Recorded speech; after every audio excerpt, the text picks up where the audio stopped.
Good evening. How everybody doing? This is the day that the Lord has made. I will rejoice and be glad in it.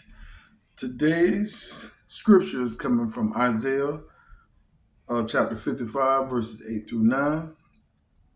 For my thoughts are not your thoughts, neither are your ways my ways, declares the Lord. As the heavens are higher than the earth, so are my ways higher than your ways, and my thoughts than your thoughts. If I gave this a title this week, it would be called My Misunderstandings. So the reason why I say my misunderstanding is because I think the misunderstanding God and the intentions that he has in comparing his ways with our ways are some of the most difficult struggles that's going on, I know, in my life and in a lot of lives around us. Because like the first misunderstanding I would look at is prayer. Because I remember, like when I first got saved and everything, everybody always sends you to prayer. You know what I'm saying? So you think prayer fixes things, you know what I'm saying? But you think prayer fixes everything. You know what I'm saying? Because even the Lord has sent me to pray multiple times, but I didn't get the same outcome that I assumed prayer would bring. You know, that's basically why I'm saying misunderstanding, because like you get down there and you asking the Lord, I'm looking for a wife. Lord, I'm looking for a husband, something like that. But you don't know what shape you in. You don't know if you're ready or not. So next thing you know, struggles start coming. You know what I'm saying? Different types of struggle. So you wondering, I'm asking for this, and God seemed to be bringing that. You know what I'm saying? And you like, well, what is it? God answered my prayer. So myself, I have had a difficult situation with prayer because of this. You know what I'm saying? Because you think you want something, but God trying to do something else. But you really don't know is what he's working on in you is going to help to bring that prayer to fruition. Because if you know you done been in relationships and you don't have the same problems, same issues, same cycle over and over again, and you asking God to bring you somebody else in your life, maybe you got to fix the issues that's calling you to leave to leave the people that you left before. You know what I'm saying? So that's why I say that misunderstanding with prayer, because I've had this struggle a lot, because I can go in there and I'm just wondering, it's like I'm praying, but nothing has seemed to be coming to pass. Nothing seems to be coming to truth. You know what I'm saying? But sometimes we also assume prayer gonna answer all things without doing the work. You know what I'm saying? Because like your faith ain't steady, and you like double minded, and you got a lot of different things on your thought, and you think just because you get down there and you pray, you think God can answer those prayers. But when you read the Bible, the word says you have to do certain things first to get certain prayers answered. But you don't want to do those things first. You just expect the prayers to be answered, but it doesn't work like that. So sometimes we got to follow through on our end and look for better judgment, because actually, as I've learned, as you grow along in this relationship with the Lord, your prayer life should change. Because when I first started praying, now I asked a lot of things for myself, and I asked God to change a lot of stuff. I asked God to bring some stuff in my life, and a lot of stuff he done, a lot of stuff he hasn't done. You know what I'm saying? But as I've gotten further along in my relationship, I've noticed that my prayers have changed. A lot of my prayers are about other people now, and a lot of prayers I have now about strengthening me and lifting my faith and showing me how to be a better person and to have a better relationship, you know what I'm saying, and better for my children and stuff like that. It's no longer the same prayers that I was praying back then, because I've said all those prayers, but those prayers was just like a person that was just coming into themselves, just trying to get to know the Lord and just trying to get an understanding, a better thought process of how this works. But as you get further along, you got a better understanding, and you got a better understanding of what the purpose God got for your life. So your prayers should change a little bit. But that's the first misunderstanding a lot of people have, and it does cause a lot of problems between you and God because unanswered prayer is a big, huge issue. And I can, from my own self, it's been a huge issue, unanswered prayer. But I understand the reason why, but sometimes it's still difficult to take that. But another misunderstanding is waiting on God. Now that's crucial for me. You know what I'm saying? Because right, waiting. Waiting. Waiting is crucial to me because waiting involves being patient, very patient. And it involves like you still got to deal with everyday life. Like the struggles don't go nowhere while you waiting on God. You know what I'm saying? Like, for instance, like waiting on a better job. Now you know you still got the bills ain't getting going nowhere. These bills can pile up and pile up and pile up, and you still praying to the Lord and asking the Lord, Lord, you see I need this help. You know I need it. You know a good job can come my way. You know a bonus, or even to move up. You know what I'm saying? A raise or something. It would be nice. You know what I'm saying? And God would tell you, like He told, like He told Paul, my grace is sufficient for you. You know what I'm saying? So when He tell you that, it's like, wait. That's literally what He telling you. Is like certain situations you just have to wait it out. But that doesn't mean he ain't gonna provide because like every week the bills get paid.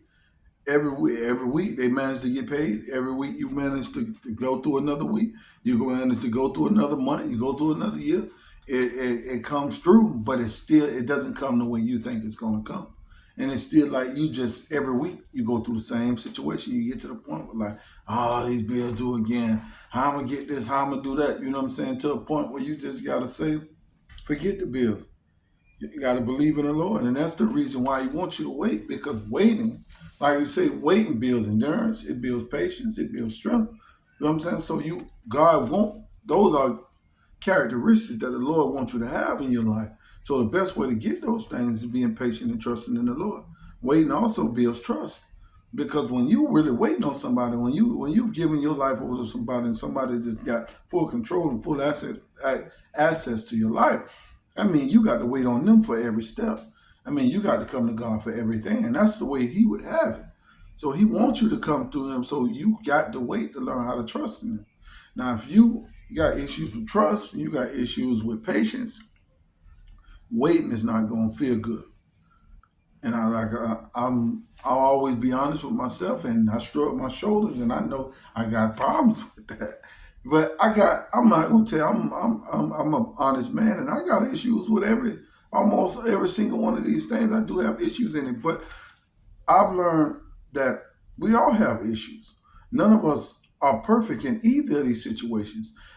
From the day one that you met the Lord doesn't remove everything. He works you through everything. So I'm a little more patient than I used to be. I'm a little more loving than I used to be. I'm a little more hopeful than I used to be. I got a little better faith than I used to. But I still got issues with these. He's still building me up. And waiting is one of the most critical things. Because like what I consider waiting when I get down there, now I say a prayer, everything within a week I'm hoping for it. You know what I'm saying? They told me to be expecting, so I'm expecting. But most of the prayers, honest and true, if you be honest and true with yourself, most of the prayers should not come in a week. You know what I'm saying? If you looking for your Boaz or your Ruth or something like that, and you expecting this to come in a week, and you looking at yourself, are you Boaz proof? Are you Ruth proof?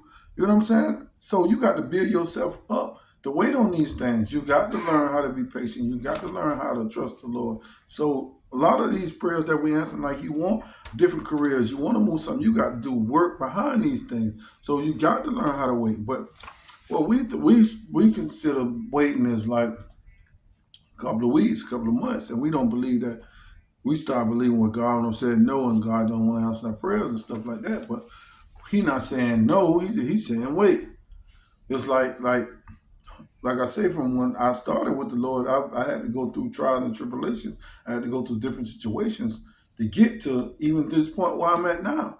And this is nowhere I wanted to be at. So obviously I was far behind. So trying to get further ahead, I have to wait even longer. But it's waiting the process. He's building me up for something. He's giving me the endurance and the strength that I need for the next chapter of my life. You know what I'm saying? So the next misunderstanding is like one of the most important in my life. Because waiting is very difficult. Prayer is very difficult. Joy sometimes is difficult, but this one is misunderstanding of love. Love is, like the Lord said, love is the most critical thing in this world. If we all loved each other, God wouldn't need, it wouldn't be no worry about sin. It wouldn't be no worry about the devil or none of that stuff if we loved each other. And the misunderstanding about love is just like love just supposed to be, well, I see it, love's supposed to be just the nicest and the sweetest thing it is. Love is hard. Love is difficult. I'm gonna tell you the truth in my life. Like since I was way back, you know what I'm saying? Like recently I like as I've given my life over to God, I recognize that I didn't really know what love is. You know what I'm saying? I thought love supposed to be like that sweet feeling inside of you that like you're willing to do anything for somebody, like in a nice way. You'll help them out with everything. You'll give them everything. Give them your heart. You give them your money. You give them whatever they ask for. You feel like that's what love. And when you look at love for in return, you think that's what love, like somebody doing whatever you ask them. They're to hear every one of your calls. They vote for you. They want to, whatever situation you're going in, they just all in all in with you. But as I've gotten older and recognizing what God is love, but He ain't this kind of love. God ain't the always the kind, always the sweetest, always the most gentle with you, calling love. Like how you love with your child, you know what I'm saying? God ain't always that type of love. God got a different type of love because God is also authority figure. God is also the highest power. So God consider love as sacrifice. God consider love as death. I mean, giving your life for the next person. That's what God considered love. He died on the cross for us. But he didn't die to give us everything we asked for. Like with the things that I was saying about prayer and waiting, a lot of those things we have troubles because the things that we ask for, the things that we desire in our hearts. And His love is so great that He would deny us those things if He knew they would hurt us. That's the kind of love God is. God is a different kind of love. God would chastise you to stir you, to take you out of a direction that you think you going in the right way. This is the kind of love. Like when Jesus died on the cross, He sent His Son to die to get nails in His palm, to get nails in His legs, and that is love to God. To give your life for a friend is the greatest act of love on this earth. That's what the Bible tells us. So if that's what God said with love is, then what we're looking at as love is human love. That's why God does say, that's why He put man and woman together, because we need that kind of love as well, but we also need a love that's above, that can see above both of us. Because when we looking face to face, we on equal terms, but we also need a love that's not on the same terms as we is. We need someone that's greater than we are, because our love doesn't endure all the time. Because we can love somebody today and hate them tomorrow, and that's what's wrong with this world. Because we isolate ourselves, we segregate ourselves, but we call that love. Everybody say we believe in Jesus, we love God, but you got Christians over here, you got denominations over there, denominations over there. You don't see nobody come together. You don't see if it's billions of Christians and all of us supposed to be in love, love supposed to be the greatest thing, and this world should be amazing, but it's not, because our love is not God love. God said His church, and His church is one, not multiple. It's one church up under Christ. So His love is very different than what we relate as love. And with His love being ultimate, that's what He wants to follow. So sacrificing, suffering, hard times, that's God's love. So when we look at it like that, then we gotta love people the same way. We got to have the love of God. I mean, not be like God, because God is the ultimate judge. We don't sin against each other; we sin against God. So God is our ultimate judge. So His love is always going to be different and greater than ours, because He knows the beginning from the end. He knows what this situation will turn to. Even the things that we think we're doing right, He don't. He see wrong in it, because it's not what He desired for us to do, and He know the outcome. So those are three of the greatest misunderstandings that I have, and that I've seen in this world. A lot of us have, as going around and listen to a lot of things. We all have those misunderstandings, but those issues can really cause a lot of strain and a lot of bear on our relationship with God.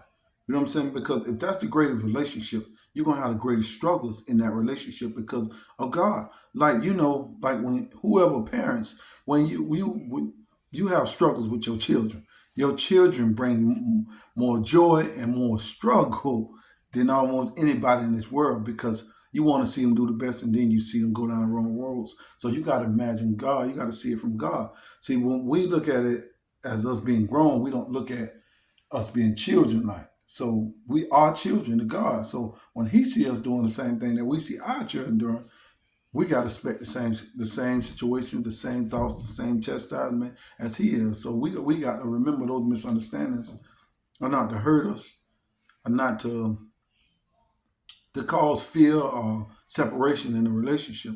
It's just that we need to get a better understanding of what God wants and what God is leading us to do. He is not like a caretaker or like a prison warden. Sometimes some people feel that way, but he's not like that. It's really love, and he really does care. And I know we all go up and down. Love gonna be situations that you go up and down with it. You know what I'm saying? When you love someone, you're gonna have ups and downs, bumps and bruises along the way. But as long as we don't give up on God and we keep pushing, keep pushing and keep pressing on, and love each other. You know what I'm saying? And love God, things get a little better. So I hope and pray that everybody have a blessed week ahead. I hope and pray that God opens doors for those who need doors open, blesses those who need to be blessed, and continues to be our guide and shining light. We thank the Lord. I thank the Lord for everything He's done in our life, and I hope and pray that everybody stay strong. Much love and peace. Y'all have a good week. God bless.